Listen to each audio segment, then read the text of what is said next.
On a des mots forts autour de la plateforme, c'est la convivialité par exemple. On veut vraiment que l'aidant puisse, quand il franchit la porte, quand il soit accueilli, que ce soit d'un accueil physique, d'un accueil téléphonique ou via même le portail numérique, qu'il puisse se sentir reconnu, attendu et entendu. La convivialité, ça va vraiment être un mot fort qui va être appliqué par l'équipe.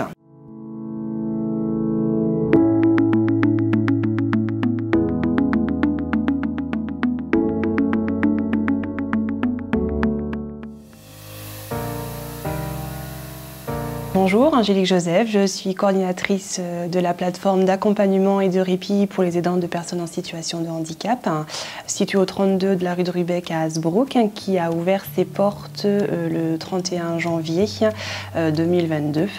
Donc, la plateforme est coportée par les Papillons Blancs d'Hasbrook et par l'AFLA, deux associations, donc l'une spécialisée dans le champ du handicap et l'autre davantage qui apporte une expertise sur l'orientation, sur l'accompagnement, autour des personnes âgées et qui est également référencée comme relais autonomie. La plateforme est à destination de tout proche aidant, donc à partir du moment où on intervient de manière régulière et fréquente dans la vie de la personne qui est en situation de handicap, on est nommé comme proche aidant. On va considérer comme personne en situation de handicap toute personne en situation de handicap, quel que soit son âge, quel que soit son handicap. Donc on ne sera pas forcément sur un public uniquement accompagné et accueilli par les Papillons Blancs d'Hasbrook, mais de manière générale en fait. La plateforme est composée d'une équipe de 3 personnes, donc en qualité de coordinatrice, il y a Lucie en qualité de conseillère en économie sociale et familiale et Vinciane qui sera psychologue. Il y a également Vanessa au niveau du standard et du secrétariat pour pouvoir accueillir. Au niveau de la plateforme, elle se compose de différentes manières. Donc il y a réellement une volonté de pouvoir proposer un accompagnement individualisé et personnalisé en accueillant, en écoutant et en orientant suite à une connaissance la plus globale possible de tous les partenaires qui peuvent exister sur le territoire de la Flandre lisse et de la Flandre intérieure, puisque la plateforme s'ouvre à toutes les proches aidants qui sont situés sur le territoire de la Flandre lisse et de la Flandre intérieure. Ensuite, l'idée c'est de mettre en place des activités de répit à destination des aidants, donc dans une rythmique qui va être assez pérenne et régulière pour qu'elle puisse être repérante. Une volonté de pouvoir proposer des ateliers tels que la cuisine, tels que le bien-être, la sophrologie, le coach sportif, voilà. Et puis également proposer des temps de soutien, des temps de convivialité comme on les appelle, sous une rythmique également bien précise, le 2e, le 4e vendredi du mois. Ici, on pense la plateforme comme un espace accueillant, ressourçant et convivial, en fait, à destination de tous les aidants de personnes en situation de handicap, qui auraient besoin d'une pause, de rencontres et de partage. Et mon rôle en tant que psychologue au sein de la plateforme, c'est à la fois d'accueillir tous les aidants qui pourraient venir nous rencontrer et à la fois d'animer des temps collectifs. Ces temps collectifs, on les distingue, c'est 2 sortes de temps collectifs. On a d'abord les rencontres conviviales, donc c'est pensé comme vraiment une dynamique d'analyse de pratique où chacun va venir avec une situation, une problématique et on travaille vraiment autour du concept de pair aidance avec un objectif de résolution de problème en fait, soit de venir déposer un poids, soit de ressortir avec un conseil, une astuce, quelque chose à essayer chez soi, tout en étant quand même bienveillant et tolérant envers soi-même, parce qu'on n'a pas de mode d'emploi ni de baguette magique.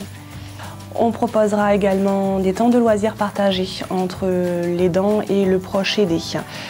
Soit juste pour passer un moment de bien-être, soit pour pouvoir travailler sur le relationnel, voilà. Mais voilà, il n'y a pas forcément de thématique et d'objectif derrière ces temps de loisirs partagés. On proposera également des temps d'information, des temps de formation et des temps de sensibilisation, voire même des conférences à terme, pour permettre à l'aidant d'avoir une connaissance la plus globale possible, de pouvoir enrichir ses connaissances, de pouvoir, voilà, de pouvoir accentuer et de pouvoir être reconnu, par exemple, sur la thématique du mois de mars, c'est être aidant. Et donc on va essayer de balayer cette thématique la plus large possible, pour que tout le monde puisse s'y retrouver aussi dans ce qui va être proposé. Moi, mon rôle, c'est à la fois d'animer ces temps-là, Et en fonction des rencontres qu'on va faire, en fonction des besoins des aidants, je vais soit me mettre un peu en recul et laisser la place aux aidants parce qu'on considère qu'ils ont une certaine expertise finalement de par leur situation, soit venir amener des concepts, des connaissances qui vont permettre aux aidants de réfléchir sur leur situation. Et le rôle du psychologue, c'est de pouvoir permettre à chaque aidant de se sentir écouté, entendu et reconnu dans son rôle d'aidant, et à la fois de percevoir des besoins qui pourraient être plus implicites. Et là, on répond aussi à ces besoins avec notre mission d'orientation vers des partenaires compétents dans la situation, qu'on sait compétents, grâce à un partenariat qu'on a travaillé notamment en amont aussi de l'ouverture de la plateforme. Il y a une volonté de relayage. À terme, l'idée, ça serait de pouvoir travailler de manière exiguë avec notre partenaire de proximité qui est la DPH et qui est une équipe de professionnels compétents, formés et disposés à pouvoir accompagner dans de meilleures conditions possibles la personne aidée, donc la personne en situation de handicap.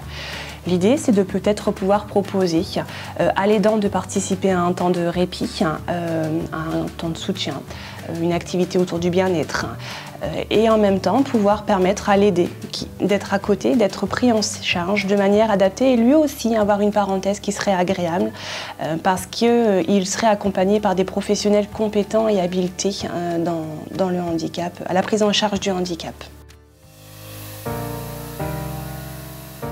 Alors moi je m'appelle Marina, j'ai 31 ans, je suis maman de 3 enfants. Mon plus grand il y a 7 ans et il est autiste sévère avec une hypotrophie centrale. Donc j'ai connu cette plateforme parce que je me suis blessée en le portant justement et j'ai dû normalement me mettre en arrêt mais qui n'a pas été possible pour moi de pouvoir me mettre en arrêt. Donc je suis venue ici pour essayer de trouver des solutions de comment je pouvais m'organiser avec mon fils sans qu'il pâtisse de mon accident en fait. Donc c'est comme ça et au final tout a été vite débloqué.